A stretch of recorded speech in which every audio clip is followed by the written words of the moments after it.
애나? 오늘의 영상은 제가 3대 종목 중에 가장 자신이 없었고 제일 못했던 벤치프레스가 어떠한 성장 곡선을 그려왔는지, 어떻게 여기까지 증량을 해왔는지를 그간 쌓인 벤치프레스 영상을 통해서 다시 되짚으면서 피드백을 하고, 파워리프팅 벤치프레스를 하면서 실질적으로 느꼈던 부분, 팁이라면 팁이라고 할 수 있는 것들도 이야기를 좀 해보려고요. 불과 1년 전까지만 했어도 저는 완전 벤자약이었으니까요. 일단 왜 19년도 2월부터 시작을 하느냐면, 그 전에는 촬영이라는 것 자체를 안 했었거든요.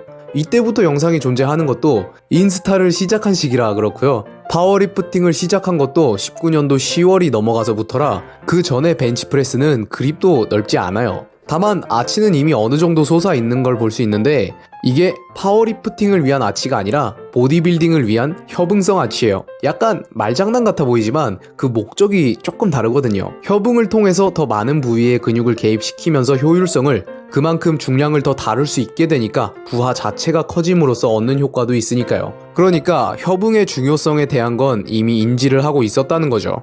이때는 파워리프팅 하는 친구 따라 짐TP에 쫓아가서 벤치 100을 처음으로 들어봤어요. 처음 드는 100이라 긴장을 조금 많이 했었죠. 그리고 나서 며칠 뒤에 학교 체단실에 아는 형님이 놀러 왔는데, 이 형님도 파워리프팅을 하는 분이라 뜻밖으로 중량을 또 건드리게 됐어요.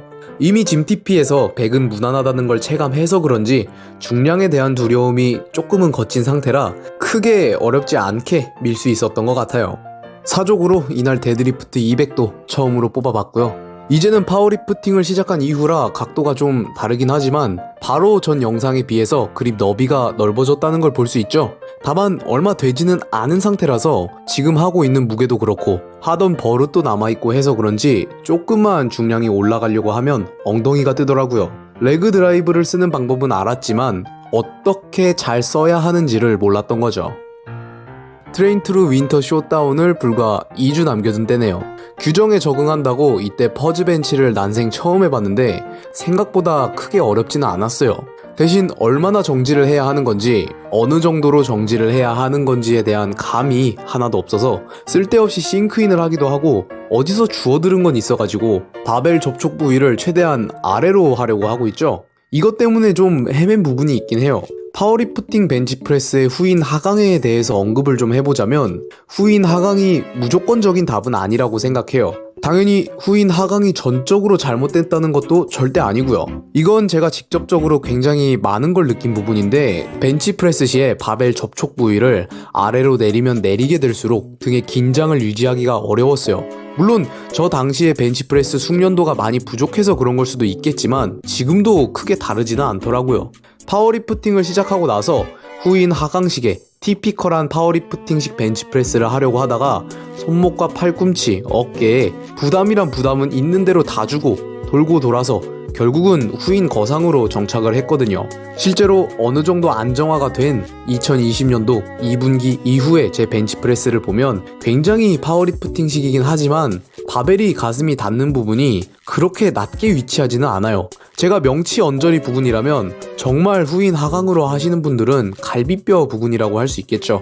조금 극단적으로 예를 들자면 에디 베일룬드나 션 노리에가를 꼽을 수 있겠고요. 어쨌든 제가 여기서 이야기를 하고 싶은 게 뭐냐면, 후인 하강을 하고 싶으시다면 승모근을 비롯한 등의 텐션이 풀리지 않는 선까지만 하는 게 중요하다고 봐요. 어깨나 팔꿈치의 문제도 따라 나오겠지만 결국은 등의 강력한 긴장 유지를 가장 최우선순위에 놓아야 한다고 보거든요. 그래서 제가 강한 등이 강한 벤치프레스를 만든다고 계속 반복해서 이야기를 하는 것도 여기에서부터 연관이 돼 있는 거예요. 강한 등이라는 게 가장 근본이 되고 가장 초석이 되는 부분이라고 볼 수 있겠죠. 저 사람은 이렇게 하던데, 저 선수는 이렇게 해도 잘 하던데 하실 수 있어요. 그런데 그런 경우에 거의 대부분은 그 사람이기 때문에 가능한 경우가 많거든요.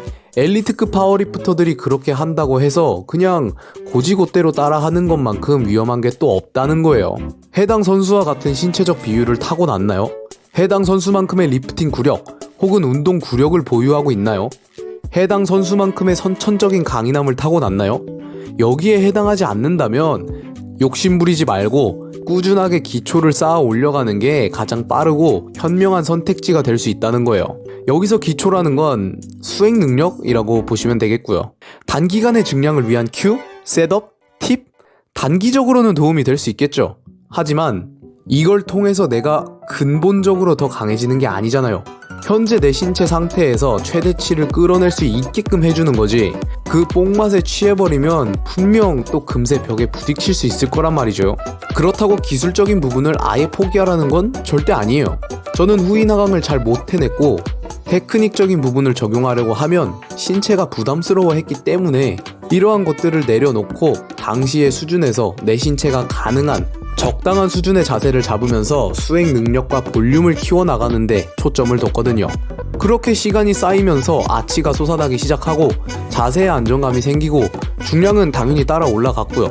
다만 제가 수행 능력이라고 해서 벤치프레스의 수행 능력만 보게 되면 안 되는 게, 이게 전신 협응성 운동이잖아요. 등도 강해야 하고 팔도 강해야 하고 전완도 강해야 하고 하체도 강해야 해요. 전신이 다 강해져야 한다는 거예요. 보조 운동의 볼륨과 강도 또한 벤치프레스 소화 중량에 걸맞게 올려가야 한다는 거죠. 중요하지 않은 부위가 없어요. 하나라도 소홀하게 하지 말자는 거예요. 단박에 바로 해결을 볼 수 있는 게 아니라는 건데, 지금 여러분 몸도 하루 이틀 만에 만들어진 게 아니잖아요. 그런데 그렇게 단기간에 해답을 찾으려는 건 욕심이 될 수 있다는 거죠. 제가 괜히 존버를 이야기하는 게 아니거든요. 물론 엘리트급 선수들도 당연히 기술적이고 테크닉적인 부분에 할애를 많이 하겠지만 그 전에 그분들이 쌓아온 걸 먼저 봐야죠. 그리고 훈련 방식에 대한 수많은 방법론이 있겠고, 그 수많은 방법들 중에서 저는 이러한 방식으로 훈련을 해왔고 실질적으로 효과를 봤기 때문에 이 영상을 보고 계시는 여러분들에게 이렇게 말씀을 드리는 거예요. 특히나 스쿼트나 데드리프트라면 원래부터도 어느 정도 잘 하고 있었으니까 그러려니 할 수 있겠는데, 벤치프레스는 얘기가 좀 다르거든요. 앞에서 보셨다시피 못했었으니까요. 체급을 따져보자면 그렇게 못하는 것도 아니긴 하겠지만 스쿼트 데드리프트로 400이 되는데 벤치프레스는 100도 낑낑대고 있었으니까 비율상으로는 확연하게 뒤떨어지는 거라고 볼 수 있겠죠. 그러니까 원래 잘하던 걸 더 잘하게 된 게 아니라 못하던 걸 잘하게 된 거잖아요. 그래서 이렇게 이야기를 하는 거죠. 얘기를 하다 보니까 벌써 20년도 2분기에 접어들었는데 어때요? 3월 초까지만 했어도 불안불안했던 벤치프레스였는데 전체적으로 굉장히 깔끔해지지 않았나요? 다루는 중량도 100kg는 가볍게 넘어가고 아치도 확실하게 커지고 그립도 완연하게 더 넓어졌죠? 하체 포지션도 이제는 안정적이고요.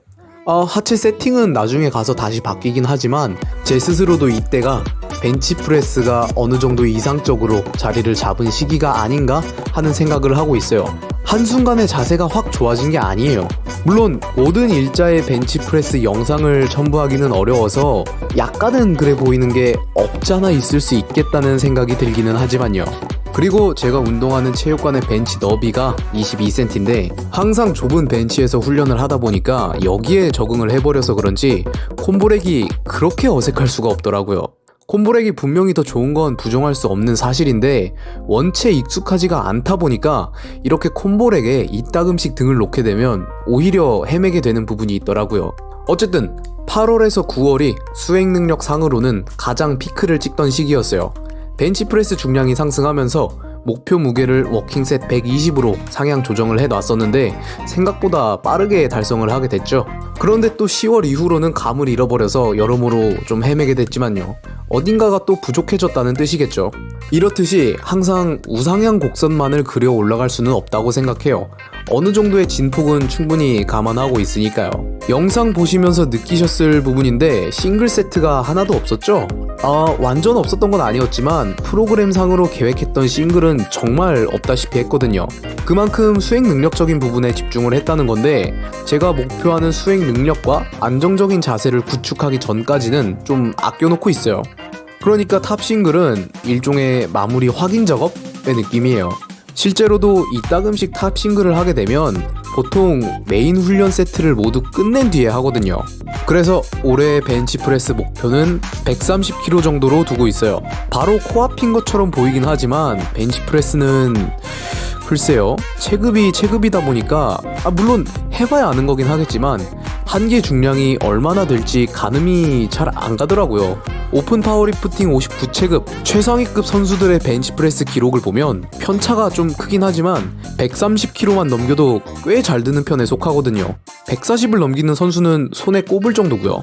중간에 세르게이나 샤히드 같은 논외의 인물들이 있긴 하지만요.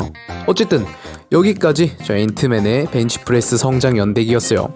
이래저래 말이 많았는데 분명히 여러분에게 도움이 될 부분이 있지 않을까 하고 생각을 하긴 해요. 오늘도 봐주셔서 감사드리고 저는 다음 영상으로도 찾아뵐게요. 그럼 엔바.